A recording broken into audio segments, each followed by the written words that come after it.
Ambassador Una Park walked slowly through the long corridor of Luna Station.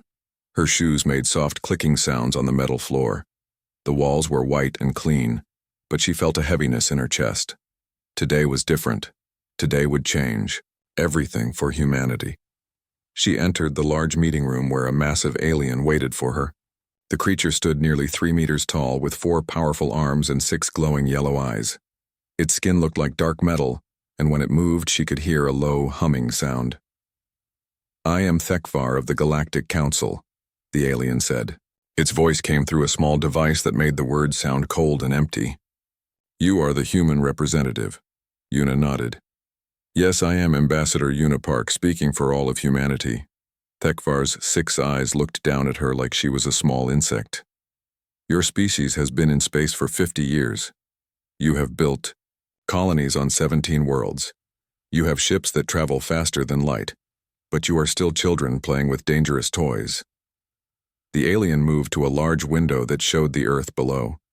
The blue and green planet looked peaceful and beautiful. "Your kind spreads across the galaxy without asking permission. You take worlds that do not belong to you. This must stop." A holographic screen appeared in the air between them. Numbers and images flashed across it. Una saw pictures of human colonies, space stations, and mining operations. All of it looked small and weak compared to the massive alien structures shown beside them. "The Council has ruled this galaxy for 1,000 years, Thekvar continued. "We bring order to chaos. We protect the weak and guide the young. Every species must prove they deserve to exist among the stars." Una felt her hands getting cold. "What do you mean by prove?" The alien's 4 arms moved in what might have been a shrug. "You will give tribute to the Council. 40% of your resources, your technology, and your people. This is not a request. This is law."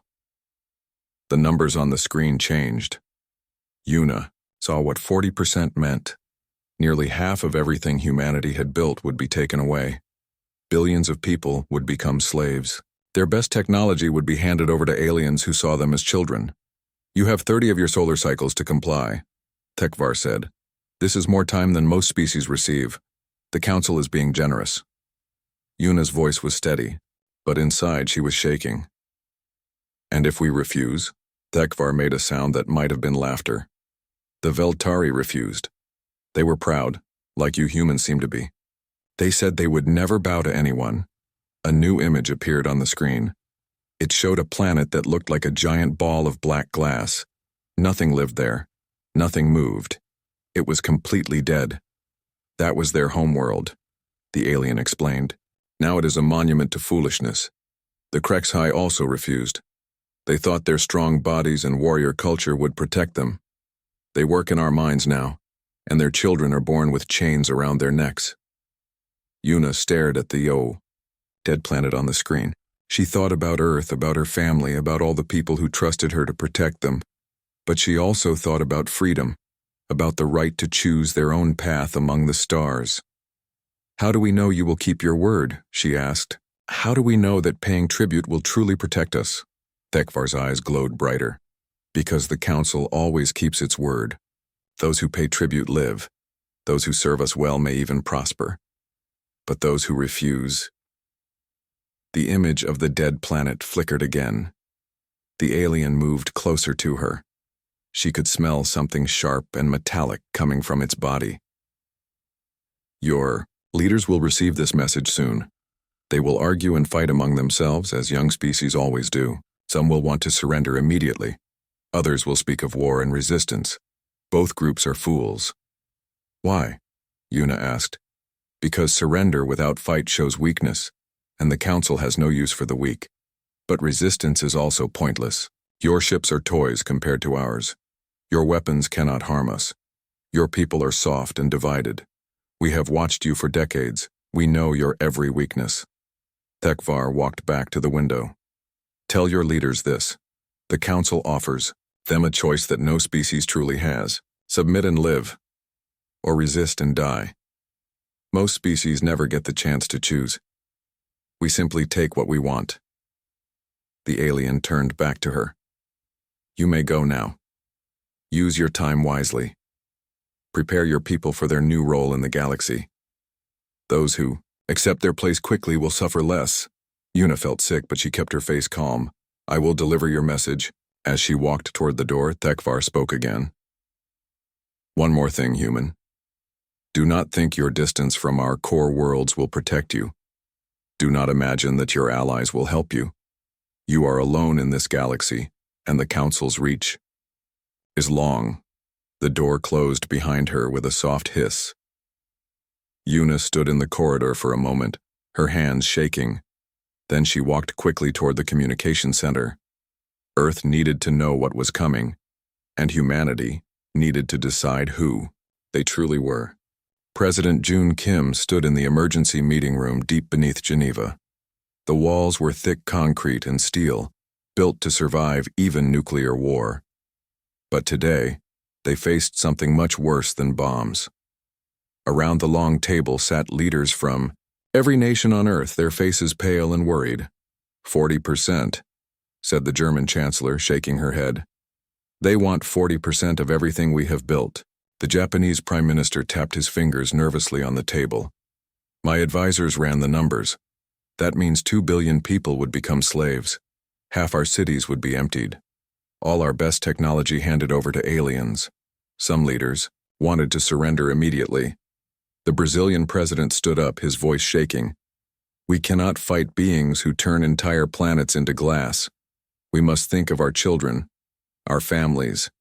At least some of us would survive. But others were angry. The Russian premier slammed his fist on the table. 60% is still slavery. They will take more and more until nothing remains. Today, 40%, tomorrow 70%, then everything. Kim listened to them argue for hours.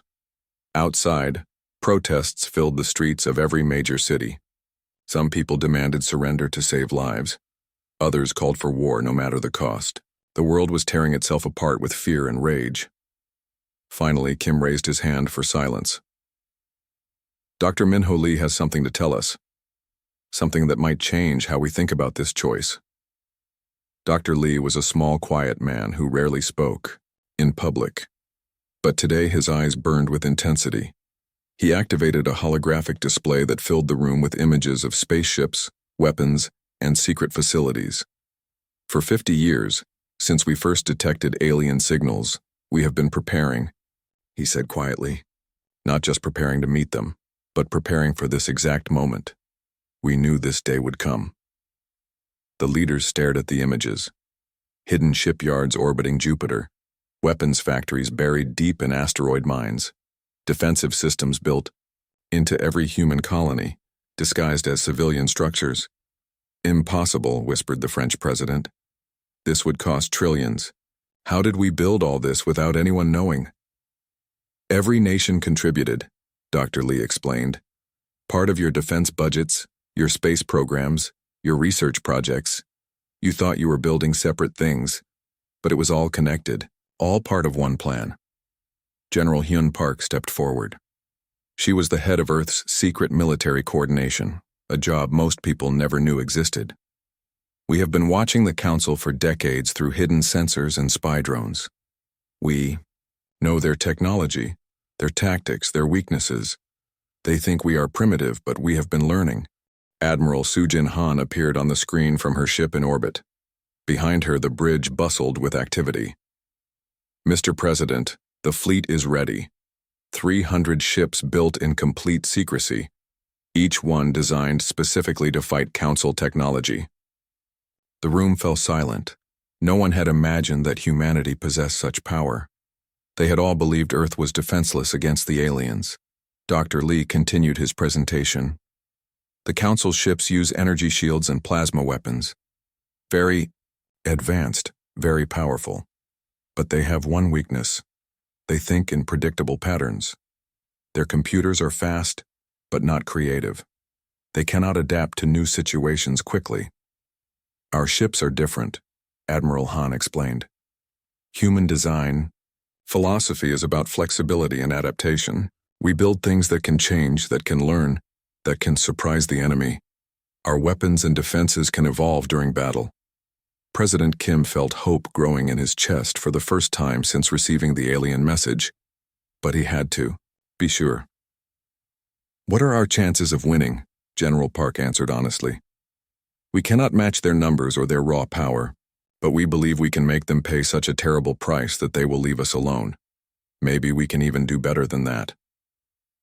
Kim nodded slowly. And if we lose? Then we die as free humans rather than live as alien slaves, Dr. Lee said simply, but I do not think we will lose. The Council has conquered many species, but they have never faced anything like humanity. The president looked around the room at the other leaders. Fear was still in their eyes, but now there was something else. Hope, pride, determination. We need a vote, Kim announced. All in favor of surrender? 3 hands went up, just 3 out of 50 leaders. All in favor of resistance? The rest raised their hands without hesitation. Kim stood up and walked to the communication console. He pressed the button that would broadcast his words to every human colony, every space station, every ship in the void. Citizens of Earth and all human worlds, he began, his voice strong and clear. We have been given a choice between slavery and freedom, between bowing down like animals or standing up like human beings. The choice is simple. Across human space, billions of people stopped what they were doing to listen. We reject their tribute, we reject their authority, we reject their right to treat us like children. Humanity has traveled to the stars not to become slaves, but to remain free. Today, we show the galaxy what it means to be human. The message ended, but its effects were immediate. On Mars, mining crews began converting their equipment into weapons. On Europa, scientists activated hidden defense systems. On every human world, ordinary people prepared to become soldiers. The Council had demanded tribute from humanity. Now they would learn what humans gave in return. Captain Min-Ho Choi stood on the bridge of the warship Defiant, watching the screens that showed thousands of civilian ships fleeing from the outer colonies. The evacuation was moving faster than anyone had expected. Families packed their belongings in hours, not days. Children who had never seen Earth were heading toward the inner systems where they would be safer. Sir, Lieutenant Hana Sung called, from her station. The last transport from Kepler Colony just jumped to hyperspace. All civilians are clear. Min-Ho nodded, but his eyes stayed on the long-range sensors. Red dots were appearing at the edge of the screen. Lots of red dots. The Council fleet was coming, and it was bigger than anything humanity had ever seen. How many ships? He asked quietly. Over 2,000, sir. Maybe more. They're still coming, out of hyperspace. On Ceres Station, Dr. Min-Ho Lee worked frantically in his laboratory. Around him, dozens of scientists and engineers prepared humanity's secret weapons for deployment. These were not just guns and bombs. These were ideas made real, human creativity turned into tools of war. Upload the Prometheus protocol to all fleet ships, Dr. Lee ordered. Make sure every captain understands how it works. The Prometheus protocol was humanity's greatest secret. For 50 years, they had studied every piece of alien technology they could find, not to copy it, but to understand its weaknesses. The Council's advanced computers were incredibly fast, but they thought in straight lines.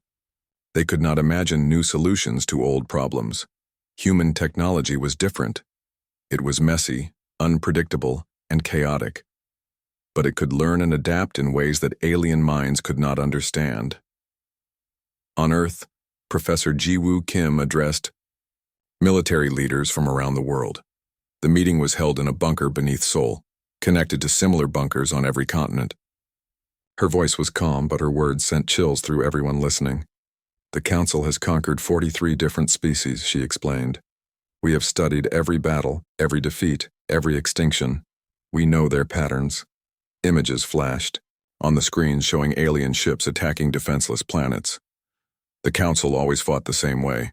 They used overwhelming force and superior technology to crush resistance quickly.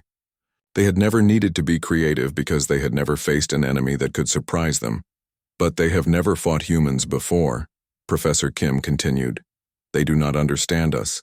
They think we are like the other species they have conquered, weak, divided, predictable. They are wrong. Admiral Sujin Han received reports from across human space. Every colony, every mining station, every research outpost was transforming into a fortress. Equipment that had looked like civilian machinery was revealing its true purpose. Asteroid mining lasers became weapons. Communication arrays became targeting systems. Farming domes became bunkers. The deception worked perfectly, she told President Kim over the secure channel. They watched us for decades and saw only peaceful expansion. They never realized we were building a military network, disguised as civilian infrastructure. The Council's advanced scouts were reporting strange readings from human space. Their sensors detected massive energy signatures that had not been there before. Defensive installations were appearing out of nowhere, as if they had materialized from thin air. Thekvar studied the reports with growing confusion. How is this possible? Our surveillance showed no significant military buildup. These humans were supposed to be farmers and miners. His tactical computer ran thousands of simulations, but none of them made sense. The human response was too fast, too coordinated, too complete. No species had ever transformed so quickly from peaceful colonists to organized military force. Back on the Defiant, Captain Minho received a priority message from Dr. Lee. The file that downloaded to his computer made him smile for the first time in days. It contained specifications for weapons that seemed impossible, tactics that defied conventional wisdom, and strategies that turned every human weakness into a strength. Lieutenant Sung, "Look at this," he said, sharing the data with his tactical officer. Her eyes widened as she read. "Sir, this is brilliant. If this works, we can turn their own technology against them." The plan was simple in concept, but devastating in execution. Human ships would not try to match alien firepower. Instead, they would use speed, deception, and adaptation to confuse and overwhelm the enemy. Every human captain would fight differently, making it impossible for Council computers to predict their actions. On Luna Station, Ambassador Unipark watched the preparations with mixed feelings.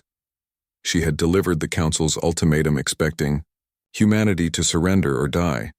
She had not expected them to reveal capabilities that nobody knew existed. "How long have we been preparing for this?" she wondered aloud. Her aide, a young man named Tai Min, checked his secure files. According to these records, the first hidden shipyard was started in 2157, just 5 years after first contact protocols were established. "We have been building this defense network for nearly 50 years. The Council fleet was 3 days away from Earth, but as they traveled through space, they were heading into a trap 50 years in the making. Humanity had spent half a century studying their enemies, preparing for this moment, and building weapons designed specifically to fight Council technology. The aliens expected to find a frightened, divided species begging for mercy. Instead, they would discover something the galaxy had never seen before. Humans who refused to surrender, who turned their creativity into weapons, and who fought not just to survive, but to win. The war was about to begin, and humanity was ready to show the Council what it meant to underestimate the human spirit. The space around Proxima Centauri was quiet and dark. The Council's massive fleet moved through the void like a pack of metal sharks, their hulls gleaming under the distant starlight. Admiral Zarthek commanded from his flagship, confident that this would be another easy victory. The humans had no choice but to surrender or die. "Long-range sensors show no human ships," reported his tactical officer. "They appear to have abandoned this system." Zarthek's forearms moved in satisfaction. "Cowards. They run like all the others. Begin scanning for their hidden bases. We will find them and destroy them." But at that exact moment, space itself seemed to explode around them. Human ships materialized from nowhere, appearing behind, above, and below the Council formation. They had not been hiding. They had been waiting in hyperspace, timing their arrival perfectly. "Enemy ships detected," the tactical officer screamed. "They're everywhere." Admiral Sujin Han stood on the bridge of her flagship Indomitable, watching as her battle plan unfolded. "All ships execute Prometheus Alpha. Show them what humans can do." The human fleet did not fight like any enemy the Council had faced before. Instead of forming battle lines and exchanging fire, they moved like a swarm of angry bees. Ships appeared, struck hard, and vanished before the aliens could respond. Their weapons were different too. Not energy beams or plasma bolts, but solid, projectiles moving at incredible speeds. Captain Minho led his squadron in a devastating attack on the Council's command ship. The Defiant dropped out of hyperspace less than a kilometer from the alien vessel's hull. Before the enemy could react, his ship fired a salvo of kinetic rounds that punched through their energy shields like they were made of paper. "Their shields can't stop solid matter," Minho shouted over the comm. "All ships switched to kinetic weapons." The Council's energy shields had protected them for 1,000 years against every known weapon. But humans had studied those shields and found their weakness. Energy could be deflected, but a chunk of metal moving at half the speed of light could not be stopped. Dr. Lee watched the battle from his command center on Ceres Station. His screen showed something that made his heart race with excitement. The human ships were not just fighting, they were learning. Their computers analyzed every alien response and adapted their tactics in real time. "The Prometheus Protocol is working perfectly," he reported to President Kim. "Our ships are evolving faster than their computers can keep up." Lieutenant Hana Sung coordinated the cyber warfare attack from her station. Human hackers had spent decades studying Council computer systems, and now they unleashed their digital weapons. Alien ships suddenly found their own computers turning against them, their weapons firing at random, their shields failing at the worst possible moments. "Sir, we're inside their network," she reported excitedly. "Their computers are too advanced. They can't handle our chaotic programming style." The Council's tactical systems were designed for predictable warfare. They expected enemies to follow logical patterns, to use proven strategies, to fight like civilized beings. But humans fought like humans, messy, unpredictable, and utterly chaotic. Admiral Zarthek watched his fleet fall apart around him. Ships that had conquered dozens of worlds were being destroyed by vessels that looked like they had been built in a junkyard. The human weapons made no sense. They combined primitive kinetic rounds with advanced guidance systems, creating projectiles that could think and adapt. "How are they doing this?" he demanded. "Our technology is superior in every way." His science officer studied the readings with growing alarm. "Sir, their ships are changing during the battle. Their armor is adapting to our weapons. Their computers are learning from our tactics. It's like they're evolving in real time." The human ships used another advantage that the Council had never encountered: desperation combined with creativity. When a human ship was damaged, its crew did not retreat or surrender. Instead, they found new ways to fight. Damaged engines became bombs. Broken weapons became projectile launchers. Even dying ships found ways to hurt the enemy. Captain Minho's ship took a direct hit that knocked out half his systems. But instead of withdrawing, he ordered his crew to redirect all power to the engines and rammed his ship into the alien command vessel. The impact sent both ships spinning, but the human crew had trained for this. They used the chaos to board the enemy ship and destroy it from within. The battle raged for 6 hours. When it ended, the space around Proxima Centauri was filled with wreckage from both fleets. But for every human ship destroyed, 3 Council vessels had been eliminated. The aliens had never experienced losses like this. Admiral Zarthek's flagship was badly damaged but still operational. He stared at the tactical display in disbelief. His massive fleet had been reduced to scattered survivors fleeing toward the outer system. "Impossible," he whispered. "How did children with toys defeat our greatest fleet?" The answer came from Admiral Han, broadcasting on all frequencies. "You thought we were children, you were wrong. We are humans, and humans do not surrender." The surviving Council ships began their retreat toward Jupiter, carrying with them a message that would shake their empire to its foundations. The humans had not just fought back, they had won. For the first time in 1,000 years, the Council's unstoppable fleet had been stopped. The galaxy was about to learn what happened when you underestimated the human spirit. The wreckage around Jupiter told a story that no one in the galaxy would ever forget. Broken pieces of Council warships drifted slowly through space, their hulls torn open like empty cans. Among them floated the remains of human ships too, but far fewer than anyone had expected. The impossible had happened. Humanity had won. Admiral Sujin Han stood on what was left of her bridge, looking out at the debris field. Half her fleet was gone, but the Council's great armada was destroyed. The aliens who had ruled the galaxy for 1,000 years were running away like scared children. "Admiral," her communications officer called out, "we're receiving surrender requests from the remaining Council ships." Han shook her head. "Tell them to keep running.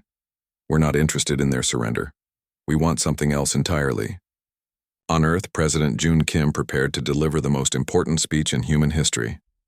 Every television, every radio, every computer screen across human space would carry his words. But more importantly, so would every alien communication system that human hackers had infiltrated during the battle. "Citizens of the galaxy," Kim began, his voice strong and clear, "today humanity offers you something that has not existed for 1,000 years. Hope." The message reached every corner of Council space. On distant worlds where alien slaves worked in mines and factories, creatures who had forgotten freedom suddenly remembered what it felt like to stand straight. Species that had been conquered centuries ago heard something they thought was impossible: the sound of their oppressors being defeated. Dr. Minho Lee monitored the reactions from his command center. His screens showed communication spikes across dozens of star systems as the news spread. "President Kim, we're detecting massive increases in rebel activity. It's happening everywhere at once. On Veltar Prime, the survivors of the species that had been turned into living glass crawled out of their underground shelters. For 50 years they had hidden in caves and tunnels, believing their people were extinct. Now they heard that the Council was not invincible after all. Elder Velkian, the oldest survivor of his race, stood in the ruins of what had once been their greatest city. The humans did what we could not," he said to his people. "They said no and made it stick." The rebellion spread like wildfire. On Krexhai, the slave workers seized control of the mining facilities and declared independence. On Zephyr Station, alien traders who had served the Council for generations suddenly refused to pay their taxes. Across 12 different star systems, the oppressed rose up together. Ambassador Una Park found herself at the center of a revolution she had never imagined. Luna Station became the meeting place for representatives from dozens of species, all seeking alliance with humanity. Her small diplomatic office was now the headquarters of something called the Free Worlds Coalition. "We need your help," said Ambassador Kethral of the Zephyrian Trade Union. "Our people are fighting, but we lack weapons and ships. The Council will send reinforcements." Una looked around the crowded room at aliens she had never seen before, species that had hidden their hatred of the Council for centuries. "Humanity will share what we have learned, but this must be your fight too. Freedom cannot be given. It must be taken." The ancient Council chambers on Zerion Prime sat empty for the first time in a millennium. The 12 ruling members who had survived the human assault huddled in their private bunkers, watching their empire crumble on every screen. Reports came in hourly of new rebellions, new defeats, new systems declaring independence. Council Prime Zethvar, the oldest and most powerful of the rulers, stared at the tactical displays with growing despair. How did this happen? How did one primitive species destroy everything we built? His science advisor trembled as he delivered his report. "Prime, our analysis of the human battle tactics shows something unprecedented. They do not fight to conquer or control. They fight to prove a point. Their entire strategy was designed, not just to defeat us, but to inspire others." The truth was becoming clear to everyone in the galaxy.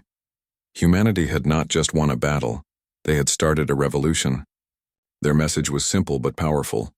The Council could be beaten, freedom was possible, and no one had to bow down to tyrants anymore. Captain Minho, recovering from his injuries on a medical station, watched the news reports with amazement. "We wanted to save Earth," he said to Lieutenant Hana Sung, "but we ended up saving the galaxy." Dr. Lee compiled his final report for the archives. After months of preparation and days of fighting, the outcome was clear. The Council's power was based on fear, he wrote. Once that fear was broken, their empire had no foundation to stand on. Within 6 months, the Galactic Council, as it had existed for 1,000 years, was gone. In its place rose the Free Worlds Coalition with humanity. not as rulers but as equals among many species. The galaxy had learned that freedom was not something to be granted by the powerful, but something to be claimed by the brave. Ambassador Una stood before the new Galactic Assembly, looking out at representatives from over 100 different worlds. "The Council demanded tribute from humanity," she said. "But we gave them something else instead. We gave them proof that no one has to live on their knees." The galaxy had been shaken, and when the tremors stopped, everything had changed. Humanity's defiance had become the foundation for a new age of freedom among the stars.